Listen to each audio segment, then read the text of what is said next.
Comment se fait-il qu'ils aient duré aussi longtemps, puisqu'ils arrivent jusqu'au XVIe siècle, c'est quand même la seule dissidence religieuse médiévale qui arrive au temps moderne. Ce qu'ils ont fait, c'est qu'ils ont mené une double vie.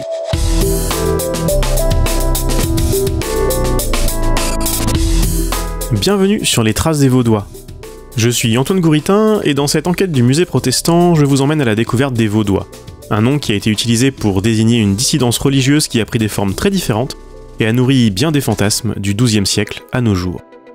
Dans l'épisode précédent, l'historien Florian Mazel nous a décrit la naissance d'un mouvement chrétien dissident et son contexte autour de la figure de Valdès, les Vaudois. Bien qu'assez proche de l'orthodoxie par de nombreux côtés, le mouvement est déclaré hérétique à la fin du XIIe siècle. Et si les Vaudois ne sont pas tout de suite réprimés avec vigueur, on retrouve même un groupe prêchant contre les cathares, les choses changent assez vite. Vous vous souvenez peut-être des dates mises aujourd'hui en avant devant la maison vaudoise à Torre Pellice dans le Piémont italien. Il faut marcher quelques mètres pour trouver le pavé qui suit la fondation du mouvement.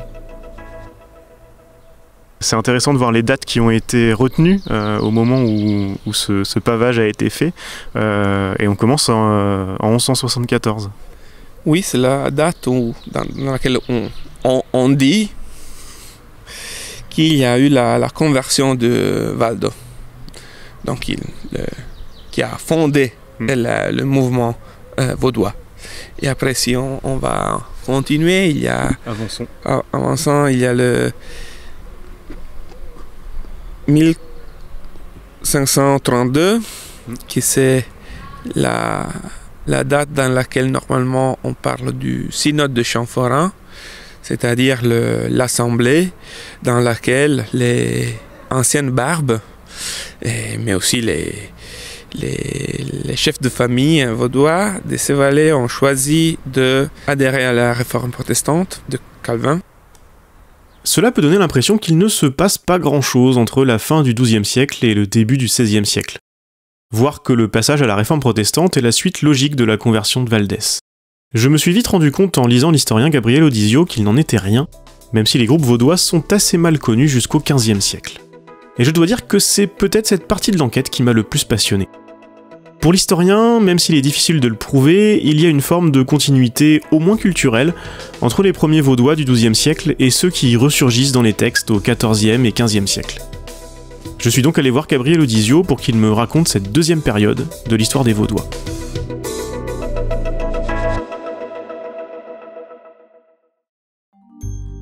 Ce qui nous interroge, qui nous a interrogés, c'est comment se fait-il qu'ils sont condamnés comme hérétiques en 1215 et que les premières persécutions que l'on connaît contre eux n'arrivent qu'en 1230. Donc qu'est-ce qui s'est passé pendant ce temps-là ? Eh bien, il s'est passé que l'Église catholique était très inquiète, à tel point que certains pensaient qu'elle allait disparaître à cause des cathares. Dans cette période-là, la lutte contre les cathares continue. Je ne sais pas s'il y avait des stratèges au sein de l'Église catholique, mais la lutte sur deux fronts est toujours plus délicate. Donc, ils ne sont pas tellement occupés des Vaudois pour pouvoir mieux combattre les cathares. Or, l'affaire des cathares, ou des albigeois, se termine par le traité de Paris-Meaux en 1229. À partir de ce moment-là, l'Église et d'ailleurs la société civile aussi, le roi de France, ils sont libérés de ce front de combat et ils se retournent vers les Vaudois. Il faut dire aussi que c'est dans cette même période que naît l'Inquisition. À la fin du XIIIe siècle, Bernard Guy en donne une vision frappante, à prendre avec précaution bien sûr puisqu'elle émane d'un texte polémique, rédigé par un inquisiteur. Ainsi multipliés sur la terre, ils se dispersèrent à travers la province, dans les régions voisines et jusqu'aux confins de la Lombardie. Séparés et retranchés de l'Église, s'associant en revanche aux autres hérétiques et buvant leurs erreurs, ils mêlèrent à leurs élucubrations les erreurs et les hérésies d'autres hérétiques. Suite au début de ces persécutions, ça a deux conséquences importantes pour cette dissidence. D'une part, c'est la dispersion. Alors, ils étaient plutôt dans les villes, pour une raison très simple, c'est qu'ils mendiaient. Et donc, la mendicité est beaucoup plus efficace dans les villes qu'à la campagne, où il faut ne pas arrêter de se déplacer. À cause de la dispersion, ils se répandent, y compris dans les campagnes, où d'ailleurs, il est plus simple de se dissimuler. L'autre raison, c'est que ça les oblige, étant donné qu'ils se dispersent, à s'organiser. À partir de la deuxième moitié du XVe et début XVIe siècle, nous avons une véritable structure qui s'est mise en place, on ne sait pas très bien comment, qui est l'émergence des prédicateurs. Il faut faire la différence entre la partie occidentale et la partie orientale de l'Europe. Parce que cette dispersion, elle est à l'échelle européenne. C'est-à-dire qu'à partir du XIVe siècle, on a une véritable diaspora européenne qui va depuis le sud-est français, un peu le sud-ouest encore. Il y a encore quelques Vaudois, à Montauban par exemple. En Suisse, en Alsace, en Provence, on aura l'occasion d'en parler, et qui va jusqu'à la Baltique et jusque dans la région de Berlin, donc en Poméranie et Brandebourg. Et déjà le Piémont ? Et le Piémont, bien sûr. Ouais. Ils sont vaudois tous, mais malgré tout, il y a une évolution qui s'opère pour une raison qui, ça n'a jamais été tellement ni prouvé ni contesté, c'est la différence linguistique.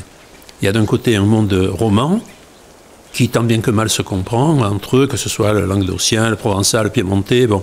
Et puis il y a le monde germanique, et c'est vrai qu'il a dû y avoir une espèce d'évolution différente des deux côtés. Et ces prédicateurs autour desquels se structure la communauté et les échanges entre les zones de diaspora, ce sont les fameux barbes. Alors à l'ouest, on a des prédicateurs assez bien renseignés par plusieurs procès du XVe et du début XVIe siècle, dont on peut dire les choses suivantes. C'est que d'abord, tous, à l'est comme à l'ouest, sont recrutés dans la communauté. Ce ne sont pas des gens qui viennent d'ailleurs, ils sont nés vaudois, puisque la foi se transmet par le sang. En vérité, tous les nôtres qui doivent être reçus proviennent presque toujours de la garde de bêtes et de l'agriculture, et ils sont âgés de 25 et au plus de 30 ans, et sont tout à fait sans instruction. Ce jeune homme va être mis en formation chez des barbes, puisqu'on les appelle comme ça. Nous avons en Provence Jean Serre, dit le boiteux de Murs est un village, qui forme des barbes. Et il y en a un qui était en formation chez lui, Pierre Griot, dont on a le procès d'inquisition. Donc il forme de la façon très spéciale. Ce n'est pas du tout une formation universitaire. Il n'y a aucun universitaire chez les Vaudois. L'hiver, ils ont une formation théorique. C'est la mauvaise saison. On reste dans une grande bastide, c'est-à-dire une grande ferme à Murs. Alors qu'est-ce qu'ils font ? Eh bien, ils apprennent par cœur des évangiles et certaines épîtres. Et le barbe Griot connaissait déjà par cœur 2 évangiles et quelques épîtres. Et en quelle langue ? En provençal. C'est une vraie révolution culturelle en réalité, même s'ils ne le savent pas, s'ils n'en ont pas conscience. Enfin, encore que je me demande. Mais c'est que la parole de Dieu, il l'annonce dans la langue du peuple. Alors qu'à l'époque, exactement à la même époque, il est interdit de traduire la Bible, qui est la Bible de Saint Jérôme, la Vulgate. C'est-à-dire que quand tous les gens se retrouvent à l'église le dimanche, ils entendent la parole de Dieu en latin. Donc ils ne comprennent rien. Les barbes, eux, prêchent et ils apprennent par cœur dans la langue du peuple. Et puis, après l'hiver, vient la belle saison. Alors là, le futur barbe s'adjoint à un barbe plus ancien et avec lui, il fait la tournée des familles. C'est là où c'est à souligner. Ils ne veulent pas convertir les autres. Ils veulent entretenir la foi dans les foyers vaudois. Donc ils vont dans les familles qu'ils savent être vaudoises. Cette tournée, on en a un exemple avec Pierre Griot qui dit exactement à l'inquisiteur, partout où il est passé, avec un autre barbe, le barbe Louis. Et pour devenir barbe, comment le devient-on ? Eh bien, ça se passe au cours d'un synode général, donc une réunion de tous les barbes. En 1530, il paraît qu'il y en avait 140 qui s'étaient réunis, et ça a lieu le plus souvent en Piémont, mais quelquefois ça peut avoir lieu, une fois ça a eu lieu à Mérindol en Provence. Le nom de barbe lui-même est intéressant pour comprendre la position de ces prédicateurs dans ces communautés vaudoises, et pour comprendre surtout le contexte dans lequel elles vivent. Alors barbe est un mot piémontais qui veut dire oncle. C'est assez intéressant parce que on a de vieilles traditions dans pas mal de pays où une personne, un homme âgé, vénérable, est appelé de façon à la fois affective, mais ça marque à la fois le respect et l'autorité, on l'appelle l'oncle. En provençal, on dit l'oncle, on disait. Moi-même, étant à Alger il y a 2 ou 3 ans, Il y a un jeune homme qui m'a bousculé dans la rue et il a dit « Pardon, mon oncle », en arabe. Bon. Et ça se trouve dans le monde slave également. Donc, le fait d'appeler quelqu'un « barbe », c'est particulièrement intéressant parce que ça devient un mot de passe. J'ai trouvé, lors de mes recherches en Provence, il y a quelqu'un qui témoigne devant l'inquisiteur et qui dit « J'étais chez un tel, à Sivergue, et quelqu'un est arrivé et nous a dit « Les oncles sont arrivés ». C'est-à-dire que les gens qui étaient dans la maison et qui n'étaient pas vaudois ont pu se dire « Tiens, c'est les tontons de la famille qui sont de passage ». Mais les Vaudois qui étaient là ont bien compris que oncle, en réalité, c'était Barbe. Donc ils savaient que les Barbes étaient arrivées, que donc le soir, il allait y avoir une réunion. Le mouvement vaudois a toujours été faible numériquement, on le disait dans le premier épisode d'introduction. Ils étaient partout en minorité à essayer de ne pas faire parler d'eux, c'est ça? Eh bien oui, parce que là, on touche un problème essentiel. D'ailleurs, je me suis fait reprocher par un collègue d'Italie du Sud, au demeurant quelqu'un de charmant, mais d'employer le terme de clandestinité pour les Vaudois. Parce qu'effectivement, ce n'est pas du tout le même style que les maquisards, par exemple, pendant la Deuxième Guerre mondiale. Nos Vaudois, ils ne se cachent pas, ils mènent la vie des autres. Et c'est là le problème. Comment se fait-il qu'ils aient duré aussi longtemps, puisqu'ils arrivent jusqu'au XVIe siècle, c'est quand même la seule dissidence religieuse médiévale qui arrive au temps moderne. Ce qu'ils ont fait, c'est qu'ils ont mené une double vie. Ils allaient à l'église comme tout le monde, ils payaient la dîme au clergé comme tout le monde, ça c'était très important pour les prêtres. Ils faisaient baptiser, ils se mariaient, ils se faisaient enterrer, enfin pour les funérailles, on passait par l'église également.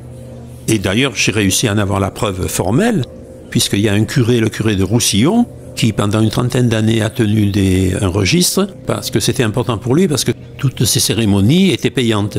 Donc il tenait ses comptes. Et moi je vois à Roussillon les familles vaudoises, parmi les autres, qui vont comme les autres.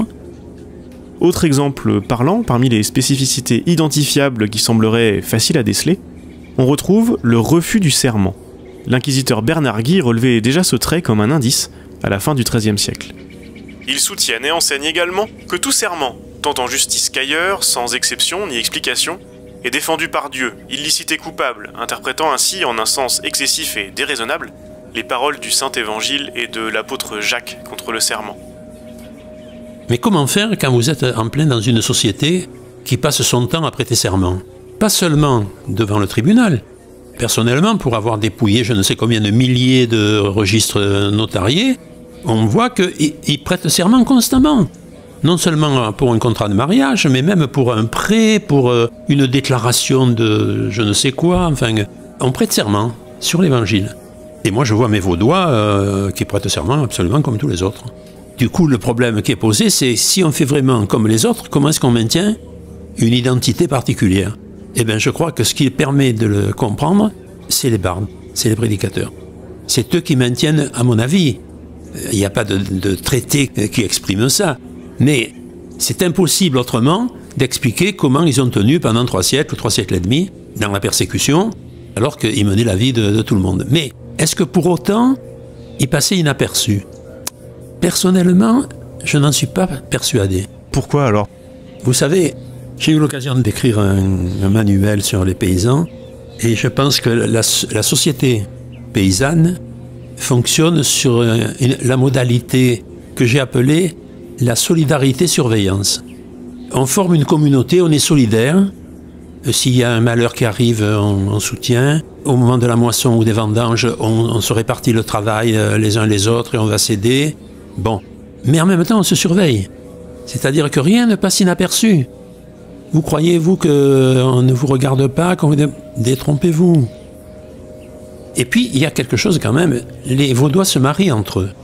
Or, quand vous êtes dans un village, au bout de 1, 2 générations, et que vous voyez qu'on vous refuse toujours votre fils ou votre fille, vous commencez à vous poser un peu des questions quand même. Mon hypothèse à moi est que ces gens étaient à la fois repérés, mais supportés, au sens où on supporte un médicament, parce que de toute façon ils étaient utiles. Ils rendaient service, ils payaient les droits et les redevances aux seigneurs, donc ils étaient protégés. on est arrivé à une espèce de modus vivendi, de façon de vivre qui, bon, il n'était pas très gênant finalement. Alors évidemment, le problème qui est posé, c'est comment ça se fait que ça se détraque à un moment. Chaque fois, c'est qu'il y a un problème extérieur qui vient troubler la communauté. Et nous y reviendrons dans le prochain épisode, au moment de parler des Vaudois du Luberon. Car ce qui fait sortir des Vaudois de l'ombre, c'est notamment le passage à la réforme protestante. L'historiographie réformée a toujours considéré que les Vaudois étaient en quelque sorte les ancêtres sur le plan religieux, étaient les ancêtres des réformés. Bon, je crois que c'était un peu exagéré et même un peu faux, en fait. Tout simplement parce que si les Vaudois ont adhéré à la réforme, c'est qu'ils ont trouvé suffisamment de points communs, c'est clair. Néanmoins, ça ne s'est pas fait aussi facilement que ce qu'on aurait pu penser. Autrement dit, on ne peut pas comparer les Vaudois à une espèce de fruit mûr qui serait tombé dans la corbeille de la réforme de par sa propre dynamique. Non, ça s'est pas passé comme ça. Quand les Vaudois entendent parler de la réforme, on est dans les années 1520, c'est le moment où les 4 grands écrits de Luther ont été traduits dans diverses langues, bon, donc devenus accessibles. Alors qu'est-ce qui a rapproché finalement, fondamentalement, les Vaudois de la réforme? C'est la Bible. Et en même temps, qu'est-ce qui séparait, ou qu'est-ce qui éloignait les Vaudois de la réforme? C'est la Bible. C'est-à-dire que les Vaudois, le fondement même de leur dissidence, ça a été ce qu'on pourrait appeler le littéralisme. On applique l'évangile à la lettre. Tu ne tueras pas, tu ne mentiras pas, et ce n'est pas encore tu ne tueras pas à condition que, tu ne tueras pas si, et etc. Tu ne jureras pas. Pour en savoir plus, les Vaudois décident d'envoyer des émissaires pour contacter des réformateurs. Ce sont les barbes Georges Morel et Pierre Masson qui sont délégués par leurs collègues pour aller rencontrer Eucolampade à Strasbourg et puis à Bâle également. La rencontre nous est connue car Georges Morel en a laissé un compte-rendu. Pierre Masson, lui, a été arrêté et fait prisonnier sur le chemin du retour. Ils sont touchants, ces nos 2 barbes, parce qu'ils se présentent devant 2 sommités, des gens qui connaissent la Bible parfaitement. Vous savez, les premiers réformateurs, ce sont tous des anciens clercs, des universitaires. Nos 2 barbes, ce sont des fils de paysans, ils parlent la langue d'oc, bon, enfin. Et ils se trouvent face à ces géants de l'instruction et de la religion, on va dire.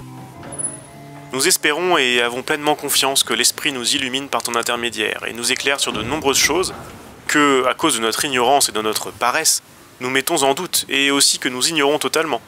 Et ce, je le crains fort, aux grandes dames de nous et de notre peuple, que nous instruisons de façon si peu compétente. Et leurs propos, au fond, se divisent en 2 temps. Premier temps, ils présentent leur communauté. Voici qui nous sommes. À cause des fréquentes persécutions, notre peuple est dispersé en de nombreux lieux. Nous n'osons certes pas nous présenter où que ce soit publiquement. Deuxième partie de leur entretien, voici les questions que nous avons. Or, parmi ces questions, il y en a une qui est quand même fondamentale. Est-ce que vraiment nous ne pouvons pas contribuer à notre salut par nos œuvres? Qu'est-ce qu'il y a derrière cette question? Il y a qu'ils promettent pauvreté, chasteté, obéissance. Ça, c'est pour être sauvé dans l'au-delà. Alors si c'est inutile, nous avons l'habitude de prier avant et après le repas. Donc ça aussi, c'est pas bon. Tout ça pour dire que l'adhésion à la réforme, ce n'était pas évident. Donc nos 2 barbes retournent et 2 ans après, en 1532, ils se retrouvent dans un petit hameau du Piémont qui est Champforan. Alors à Champforan, il y a tous les barbes qui sont là, mais il y a aussi les représentants des réformés. Le barbe Pierre Griot se fait prendre par l'Inquisition sur le chemin du retour. Il raconte alors ce qu'il y a vu et entendu, et cela semble assez animé. À mon avis, ça lui est passé un peu au-dessus de la tête, parce qu'il n'a pas très bien compris ce qui se passait, mais il est capable quand même de montrer qu'il y a eu un débat difficile. Les 10 barbes demeurèrent tous scandalisés et disaient qu'ils n'avaient pas coutume de se marier, et les autres disaient qu'ils étaient déjà trop vieux. Et puis nous avons un témoignage de barbes qui faisaient partie évidemment de l'opposition et qui s'en vont trouver leurs homologues en Bohême, les frères de Bohême, pour leur expliquer ce qui est en train de se passer. Et nous avons la réponse des frères de Bohême qui disent « Oh là là, sur ces questions délicates, vous savez, prenez votre temps, méfiez-vous des Suisses, on ne sait pas exactement ce qu'ils veulent, bon, voilà. » Voilà toute une série de faits qui montrent que l'adhésion à la réforme n'a pas été enthousiaste, on va dire. Cela va à l'encontre de ce que l'on pourrait croire, et même de ce qui a longtemps été écrit. Comme quoi les Vaudois, depuis le XIIe siècle, auraient été presque des réformés avant la réforme. Pour vous, il n'y a pas de continuité? Sur le plan théologique, c'est un renversement complet de perspective qui a été opéré à Champforan. Donc sur ce plan-là, on ne peut pas parler de continuité. Je parlerai moi de rupture. Et même de rupture assez nette, à vous lire. Je crois que l'apparition de la réforme a été un choc quand même pour eux. Ils se sont dit, mais alors nous qui depuis 3 siècles respectons tout ça, finalement nous nous sommes trompés. Nous avons là de grands savants qui nous disent que nous ne savons pas lire l'écriture. Bon. Donc ça les a vraiment perturbés à tel point qu'ils ont décidé au synode de Champforan de financer une Bible nouvelle. C'est toute une entreprise quand même, hein, bon. En français et en latin, en 2 colonnes. Donc la décision est prise en 1532, elle paraît en 1535 dans les presses de Lausanne. Le traducteur, c'est le cousin de Calvin, Olivetan. Or, cette Bible ne sort plus sur 2 colonnes, mais uniquement en français. Or, jusqu'à présent, tous les documents que nous avons de la communauté vaudoise étaient en Languedoc. Nous avons environ 200 manuscrits qui sont restés, surtout à Genève, à Dublin et à Cambridge. Ils sont tous en Languedoc. Cette version de la Bible est restée pour les protestants français célèbres, hein, comme la Bible d'Olivetan. J'ai également trouvé l'expression de Bible des Vaudois. Il y a eu des travaux d'historiens récemment sur cette question-là. Qu'en pensez-vous aujourd'hui? La conclusion, c'est que les Vaudois se sont fait un peu avoir par les réformés. Quelle était la vision de Calvin, au fond, à ce moment-là? Lui, il était dans la position, non pas encore de susciter des troubles, pas du tout. Il voulait convertir les princes, les rois, bon. Donc sa vision sur la France, c'est de convertir le roi de France et la cour, et après, tout le reste suivrait. Donc il fallait le français. C'est une édition remarquable, parce que, contrairement, par exemple, à la Bible de Lefebvre d'Étaples, qui avait traduit en français, mais à partir du latin, cette fois, c'est à partir de l'hébreu et du grec. L'hébreu pour l'Ancien Testament et le grec pour le Nouveau Testament. Et c'est un monument sur le plan linguistique, avec des choses tout à fait incroyables, étonnantes. D'abord, le format. C'est un grand format in-folio, intransportable, alors que tous les petits livres des Vaudois étaient ce qu'on appelle aujourd'hui des livres de poche, mais il n'y avait pas de poche au XVIe siècle, il n'y avait que des bourses. Cette traduction est visiblement orientée. Et puis il y a quelque chose de tout à fait remarquable, c'est qu'il y a un index à la fin. Dans l'index, vous savez ce qu'est un index. À la fin d'un livre, par ordre alphabétique, sont classés les mots ou les notions que vous pouvez retrouver. Quand vous arrivez à libre arbitre, il y a écrit « notion inconnue de la Bible ». Autrement dit, c'est la première fois depuis que je pratique les livres que je trouve dans un index qu'on vous indique ce qui n'est pas dans le livre. Donc vous voyez bien qu'on a une orientation à la fois culturelle mais aussi théologique dans cette traduction de la Bible. Alors finalement, nous avons les décisions qui ont été prises à Champforan et c'est un alignement complet sur les positions réformées et même les positions les plus rudes, c'est-à-dire celles de Farel. Sauf que, contrairement à ce qu'on peut imaginer, ça n'a pas été si simple de faire appliquer les décisions qui avaient été prises à Champforan. Les Vaudois deviennent donc protestants après 1532, à une période où les autorités politiques et ecclésiastiques prennent conscience d'un danger de cette nouvelle hérésie, luthérienne et calviniste. Et dans cette période de transition des années 1530 aux années 1560, où les Vaudois deviennent protestants petit à petit, la persécution reprend, notamment en Provence. C'est l'horizon du prochain épisode, où nous évoquerons la mémoire de ces événements aujourd'hui.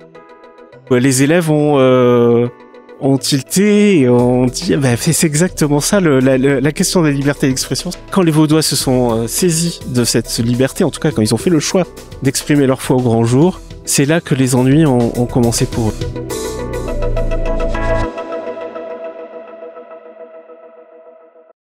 Sur les traces des Vaudois est une série produite par le Musée protestant et Regard protestant, réalisée par Antoine Gouritin. Générique, Alexandre Lechaud.